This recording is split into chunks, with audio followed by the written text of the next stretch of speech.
Hello, guys. Welcome to another episode review of Game of Thrones here on Dedicated to Art. I am, as usual, your host, Kees Cornelissen, joined once again by Irina Muha and Ryan McClellan to talk about episode 2, A Night of the Seven Kingdoms. I think that is the Yeah, name.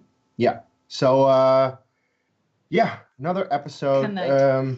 Hmm? Knight. Yeah, as Davos would say it, indeed.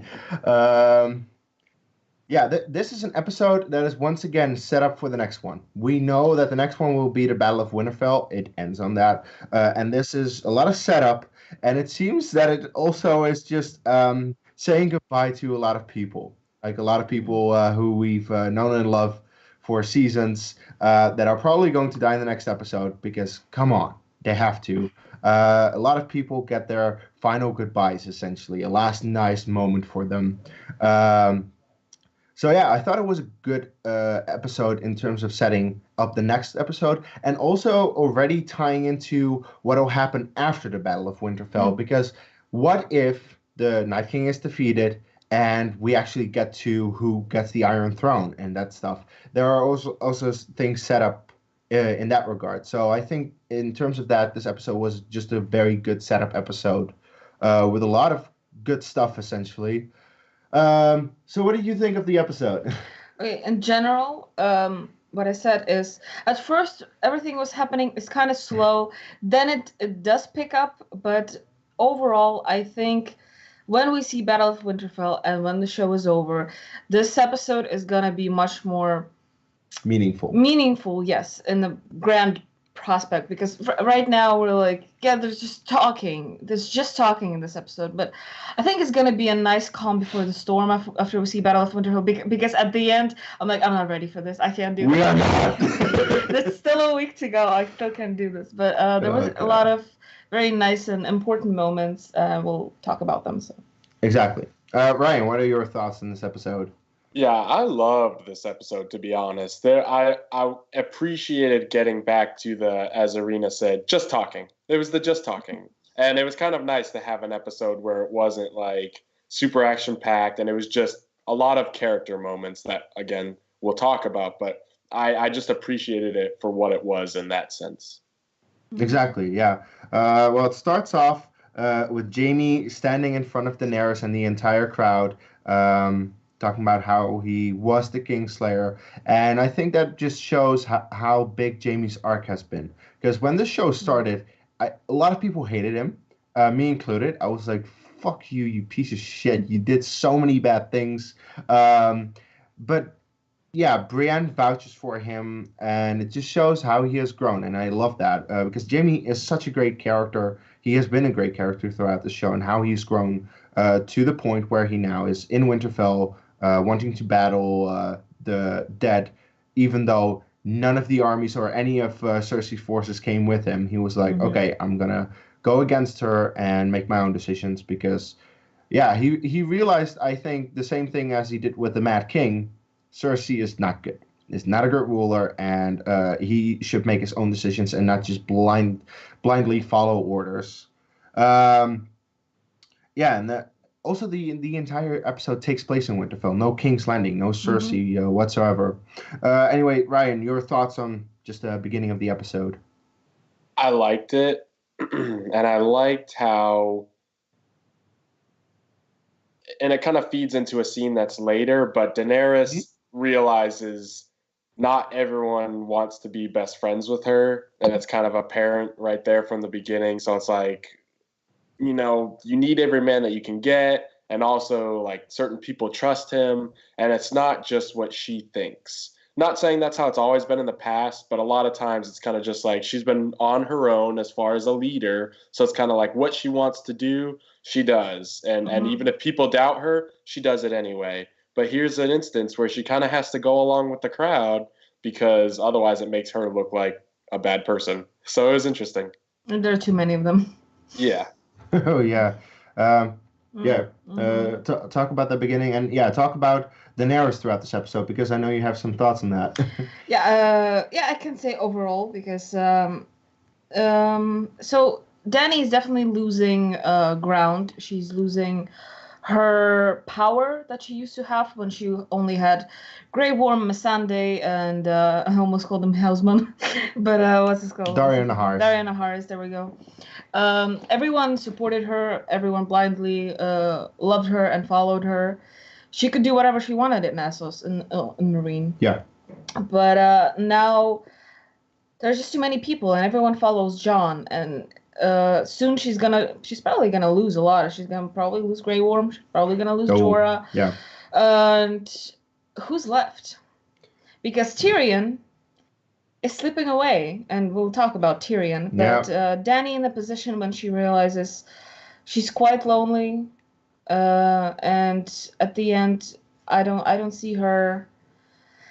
I don't see her rising to power and sitting on the throne, to be honest. Like this episode really separated her from everyone else. And the scene with Grey Worm and Missandei, when they were like, people are never gonna accept us, they're never gonna accept Dany, in my opinion. Well, at least not the as long as Jon is there. Yeah, well, that really depends what'll happen with Jon, and if he actually because throughout this episode we didn't see Jon a lot, mostly because he avoided Dany. I didn't even notice him in the first scene. No. Like, where's Jon? Oh, there he is. Yeah, he was sitting there just quietly saying nothing, because Jon now knows who he is. He told Dany about it. And really the question will be, because after this episode, I'm not entirely sure if Jon is indeed the honorable guy who doesn't want the throne, and maybe he does want to do something with it. I think he wants to do what people want him to do. Yeah, but that's the thing. Like, it seems that the people like Jon and not Dany, simply because Dany is the foreign invader, as they call her, and now she does have the alliance with Jon. But that's all she has, really. Because, Grey Worm is so dead. Jorah is so dead. There are so many people There's definitely every scene featured one dead person. Yeah. Like, these moments. You just get these moments, like Sam gives his Valyrian steel sword to Jorah. And you're like, oh, that's a nice little thing. Jorah is probably going to use that to kill some White Walkers and then die. That's just how it happens. You have the last moment of Grey Worm, where Grey Worm and Missandei talk for the last time. They kiss each other. Yeah, Grey Worm is going to die. So all these character deaths are just set up. And I'm going to cry so hard next week. For an hour and 20 minutes, I'm just going to cry. I'm not ready for it, but we have to be because it's next week already. It's close. Anywho, I actually really like the conversation between Daenerys and Sansa. Yeah. That was a very good conversation. What are your thoughts, Ryan? This was one of the standout scenes for me, actually, because I liked how it started out. Like, you get that awkward tension between them, and then it's like, okay, she gets Sansa to smile and kind of like laugh a little bit, but then Sansa just goes stone cold, and she's like, no, look, you can be friendly all you want, and I know you love my brother, and he loves you, and that's great, but it doesn't matter because we said we would never bow to someone else again. And at least on Sansa's part, she intends to follow that. And she obviously doesn't know about Jon's true heritage. So she doesn't really have that piece of information as far as like, oh, well, it could be my brother that's on the throne, which would solve that issue at least. But anyway, it was just how she went like stone cold in a split second. I really liked that. And I thought it was kind of cool. And, you know, there's the interruption because otherwise things would just escalate unnecessarily. But Daenerys is like, what am I supposed to say here? I really like that scene. There are two scenes in this episode where Daenerys is having a conversation, and the conversation is cut off before it can actually continue, which it should. Like that one, indeed. And the other one with Jon, where Jon tells Daenerys about his heritage. Then Daenerys is like, so that means that you are the only male heir of the Targaryen family. But then they're cut short. Then they can't continue. What about the throne? Indeed. What about the throne? Not right now. We're going to deal with that after the next episode. So in that regard, I'm like, there's still unfinished business. Whatever happens in this next battle, it doesn't matter because, well, of course it matters, but I do think Daenerys, Jon, Sansa, they will survive and they will have unfinished business because, there are still 3 episodes after the Battle of Winterfell, and that's the thing. Like, how does that wrap up? Anywho, Arya, was having some fun this episode. This is something that I never thought I would see. I hoped I didn't see. And look, the only reason that I think it's awkward is because the first time that we saw Arya was when she was 13 years old. And I've always seen her as this little innocent girl. Okay, not that innocent, of course, but innocent in that way. In that way, because that's the thing. We've never seen her sexual, and so her undressing, I'm like, I'm not very but good for her for actually getting some before she might die. I don't think she'll die, but hey, in case of, at least she had that. And it makes sense that it's Gendry. There was a funny meme that I saw though, where I showed you. Yeah. Yeah. What was it again? That the moment at the end when they like did it, and Arya is lying there and thinking about something, and it says that moment where Arya realizes she should have gone for Podrick, not Gendry. I like that. That was funny. Anyway, then a scene that I absolutely loved, and it's because characters keep coming in. First, it's just Tyrion and Jaime sitting at the fire. Then we get Brienne and Podrick. Hey, speaking of. Then Davos comes in, and then Tormund comes in. I loved everything about that scene. It was so good. You loved it. Talk yeah. to us about it. Oh God. There are a lot of moments. First of all, let's stop at Tyrion and Jaime for a second, because there's a character choice that we both dislike. I actually think, Ryan, you're not a fan also, that Tyrion just wants to go back to being with horse and drinking. Basically, all character development gone. Yeah. He's done. He doesn't want to do anything. So I don't know where this is going. But yeah, Tyrion said he's done. So either you kill him or he just says bye to Dany.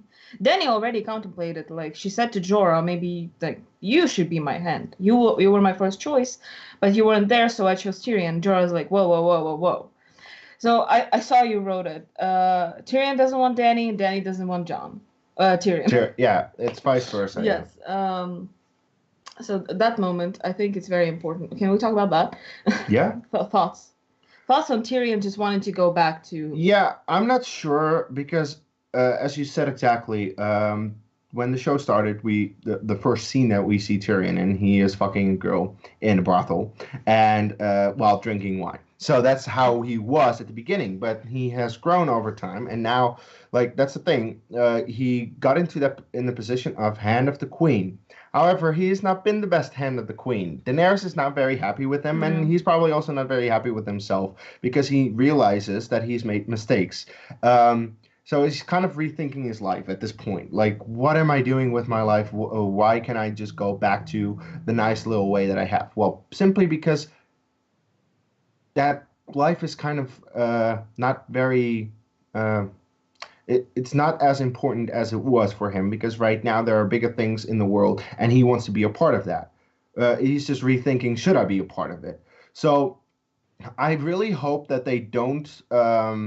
that they don't erase all his character development he has had through the show and changes he's gone through, because I love Tyrion. I've always loved him, and I don't want him to go back now.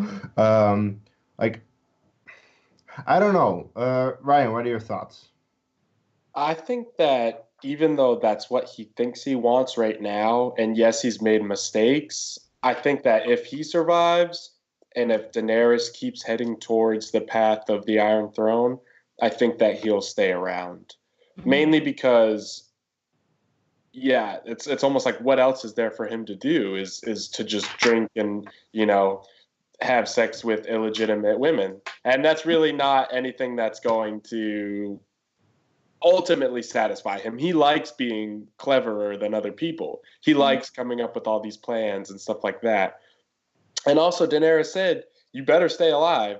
So there's something there. I can't say if he'll be successful or whatever. I mean, that's obviously hard to predict. But I think that he's not necessarily done. And I think he wants to give up and he wishes he could give up. But I don't think we'll actually get to the point where he just walks away from it entirely. Unless Daenerys doesn't end up sitting on the Iron Throne. In that case, I think, yeah, he's gone for sure. Mm-hmm. I hate that. Because Tyrion is one of my favorite characters. Of course, like you don't want your favorite characters to die, and I already know in the next episode a lot of them will. So yeah, that's like one thing. Can Tyrion please be kept alive? I And Daenerys. absolutely see a possibility of him He's dying. not I was gonna- already thinking it. I don't Yeah. think he's gonna die. Well, we'll have to wait and see. But yeah, more in that scene More in where that Tormund hit it on Brienne, amazing as always. Wonderful, lovely. Is the big woman still here? yeah, like all of Priorities. Tormund's moments throughout this episode were great. I loved it so much. First of all, the moment that they show up in Winterfell, and Jon is walking towards Ed to hug him, say hello again to an old friend, and then Tormund is like from the side. That was just great, and yeah, him just hitting on Brienne. Yeah. It was so funny. Embarrassing. Like he wasn't even doing a good job. Like it was incredibly obvious, but I did like his little story as well. I thought that was pretty funny. That had me laughing. So he's just the most random person in the entire series, basically. Yeah. That's why we said that if he dies, like he's giving us basically everything. I don't think there's more, so I'll be upset, of course, but who knows? Well, that's the thing. Like, in my opinion, I think Brienne will die in the next episode, especially after what happened in this episode. Let's talk That she about had a what very happened. nice moment. That's why I think she'll die, and then without Brienne, Tormund has no purpose in the show. So then I think he also will die. We'll see. Man, there might actually be a moment where Tormund is like, I'm gonna. He sees Brienne, he wants to sacrifice himself to make sure she lives or something, or the other way where he sees Brienne die and he goes mad and tries to kill as many whites as he can, and then he dies himself. So, yeah, that's what I think. But yeah, I got emotional. I actually cried because the moment where Jaime knights Brienne, it's so nice, it's so awesome. It is a scene that I never knew I needed, but I did. It was just so great. Yeah. I loved it. Thoughts? It was really nice. It was nice. I also didn't really see it coming. No. But it was such a nice moment. They're drinking. It's late and they're probably gonna die anyway. yeah, let's do that thing. That was nice. Ryan? I think it was so cool because you have at the beginning, like we kind of already talked about in the first scene, Brienne vouches for him. Yeah. And essentially saves his life when you think about it. If she weren't there, there's a good chance that Daenerys says, you know what, cut his head off, or something along those lines. So the fact that Brienne steps forward and says, look, he's an honorable man, if nothing else, you need him. He deserves to help us. And then you have another little interaction later where it comes out that, okay, the whole reason he's there is because of Brienne. If he's going to fight this war, he only sees it as being, worth it to him if he can fight under a commander as good as she is, or at least a fighter as good as she is. And so then that between those two interactions, I feel like it really, like their entire arc throughout this show really comes to a head at that scene, which is why I kind of agree that, Brienne, if not both of them, die. And that's mainly because, he does literally the most selfless thing, the tiniest thing, but just like it could have been so easy for him to just ignore it and walk away, but that's not like who he is ultimately, even though he's from a bad family and he does shitty things like push kids out of windows, but he did that. That's what I'm saying. So anyway, I don't know. Yes, it was exactly that. It was very emotional. It was very cool to see, and I like how we got to see. I almost want to say that's like the first time Brienne's ever smiled in this show. Oh yeah. It was so awesome. Yeah, it was just really the way they played it. You knew it was coming, kind of. You could kind of feel it coming for a while, but it was very well done. And if I can just kind of say like what rounded out that scene with Podrick, just all together, I think those collections of moments throughout the whole episode were my favorite. Yeah, and it was nice that Podrick sang the song, even though it was a little out of left field. But it was a nice song, and you see the characters who are probably gonna die while he's singing. Prepare for battle. By the way, that was also a thing. This episode reminded me so much of the Two Towers, Yeah. Lord of the Yeah, Rings. Yes. Yes. The preparation for the Battle of Helm's Deep. It's little very girl, similar. like, I wanna fight. No, Yeah, go like- to the crypt. Exactly. The moment where you have Davos and Gilly Go to the interacting crypt, with- little girl. That was fun. But yeah, you see all these people preparing for battle, and yeah, the little girl who wants to fight. Okay, you'll defend everyone in the crypt then. That was just nice. And yeah, it really is that setup before the Battle of Helm's Deep as well, which It's kind of hopeless, and you can Yeah. feel it in Winterfell. yeah, because as well. that's also what they've compared the next episode to. The next episode they compare to Helm's Deep, and they actually said the Battle of Helm's Deep is shorter than this. Like, that battle is immense. It's long. I mean, it's part of a 4-hour movie. So, yeah, the fact that the Battle of Winterfell is going to be even longer, like, wow. I can't wait for that. And speaking about the battle, we have the whole planning scene itself, where now we know how this is even possible. Because up until now, I mean, it still seems like a really impossible feat, but at least there's a game plan now. Yeah. And we understand that Bran is going to play his part. Either he survives and they still lose, or he dies and they lose anyway. Like, I don't really see them coming out on top fully, if that makes sense. I don't think they're going to fully succeed. Yeah, because I think there's just too much left. But at the same time, I guess what I'm trying to say is it was just interesting and good to finally have, like, okay, here's the strategy for them. Here's how they're going to even stand a chance in the first place. Because you have to have some sort of hope in order for you to be invested in the battle. If it already feels like, oh, well, there's no way they can possibly win this, then you're like, well, what's the point? That's true. Why am I even watching this? So at least there's a hope to it. Mm-hmm. That's true. I really wonder how the battle will actually play out, because of course, the Night King has a standard plan which we've seen several times before now, and they discussed the plan that they are going to do. What does interest me is, like, their plan is just for Bran to wait, because apparently the Night King wants Bran. Why I'm not too excited Why does the about. Night King want Bran out of all people? Because he's the Three-Eyed Raven. Now, to be fair, we knew that the Night King doesn't like the Three-Eyed Raven, because that's the one kill we have actually seen him make himself when they got into the cavern where the Three-Eyed Raven was in, and the Night King actually stepped forward to kill him. Of course, also Viserion, but, like, the Night King we haven't seen the Night King actually kill characters or people in the show that much. He's usually like, let the pawns go first, and when they've taken care of everything, I'll come in, because the Night King is also wants to protect himself. It's just that I'm not entirely I'm not a big fan of that. The Night King wants to erase the world. Yeah, that's what I said immediately. Can I talk? Yeah. I'm sorry. I just had a lot of thoughts about this in particular, like how we talked in our, I think, pre-review, that there's gotta be an agenda, a big one. It's not just clear-cut good or evil. There has to be something. And Bran's explanation that he wants to erase all the notion of this world, so he wants to kill him. I'm like, he doesn't. I don't think he wants to, like, what did they call it? Not forever night, but Endless night. Endless night. Yeah. I don't think that's what he wants. I wouldn't be surprised if when he comes, like, we haven't seen his full power. No. When they come, there's a battle for a very long time, and at one point he snaps, all the whites die. He's like, I don't even need them, and he's like, I need this and this and this.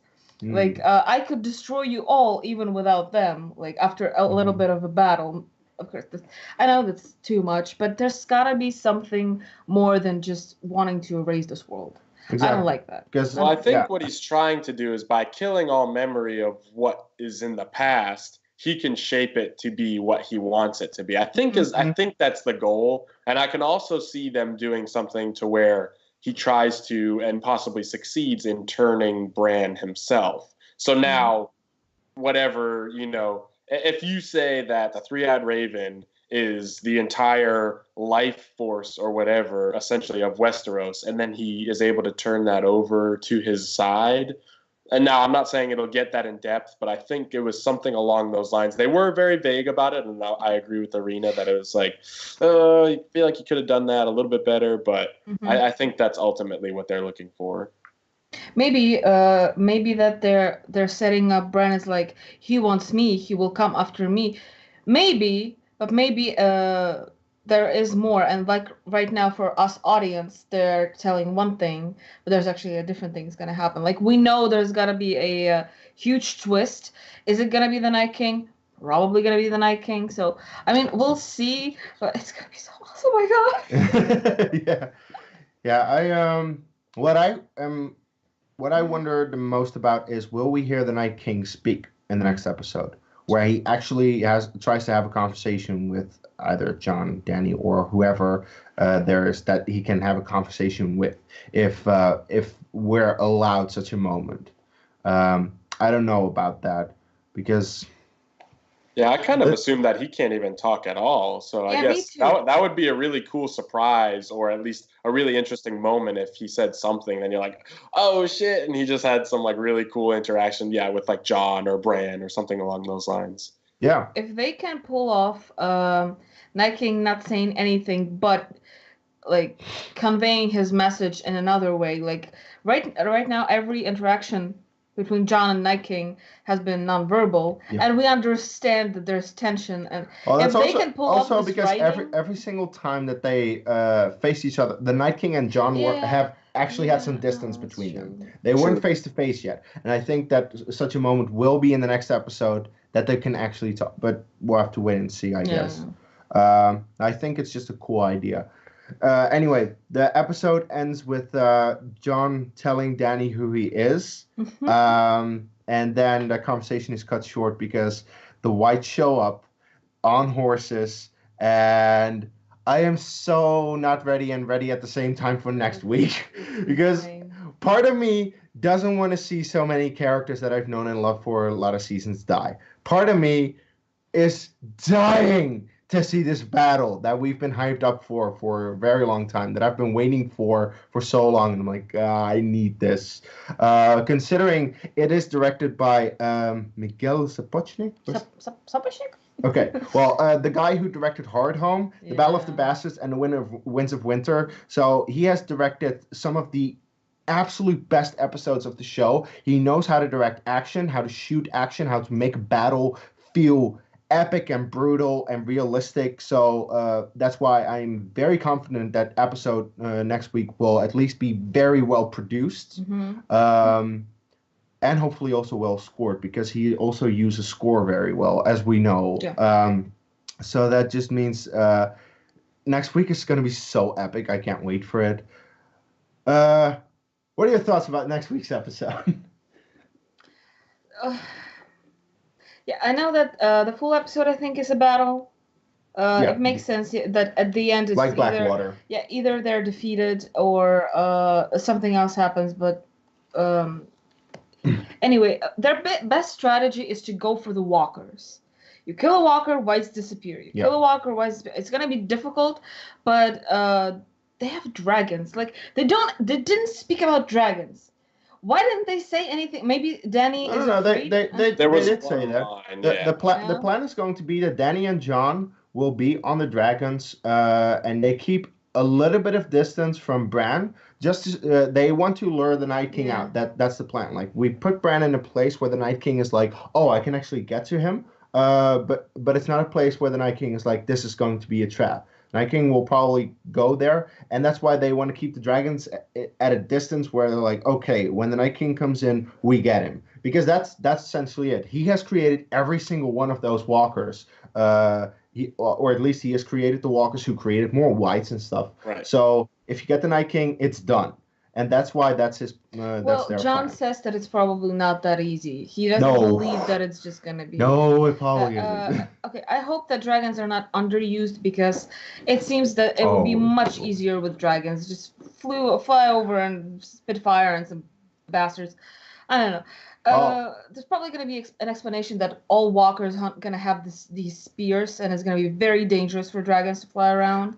Yeah. They're going to be ready to strike, but No, that's true. no, it's going to be amazing. Yeah. Ryan, what are you expecting about next week? I'm excited because I think that within the long drawn out, like, yes, it's going to be a battle over the whole episode, but I think you're going to get still your moments of character interaction because I'm sure there'll be lulls here and there, and you're going to get beyond just a lot of people dying. I think you're going to get a lot of people like proving themselves in ways that maybe we didn't expect, and I think that it's going to do a lot just beyond who dies, but also who survives is really what's going to matter in the end. So, maybe that sounds kind of stupid to say it like that, but that's who I'm most interested to see is who's left alive at the end of this and how is that going to change things moving forward. So, especially with the conversation between Jon and Dany, since we kind of brushed over it, but really what I wanted to say about that was that it was very poignant to me how Jon didn't say, "I have no interest in sitting on the throne." I kept waiting. I was like, why didn't he say that? Right. Like, right. I don't care about that. I kept expecting him to like rush out and blurt that out and be like, don't worry. Like, that's not important to me.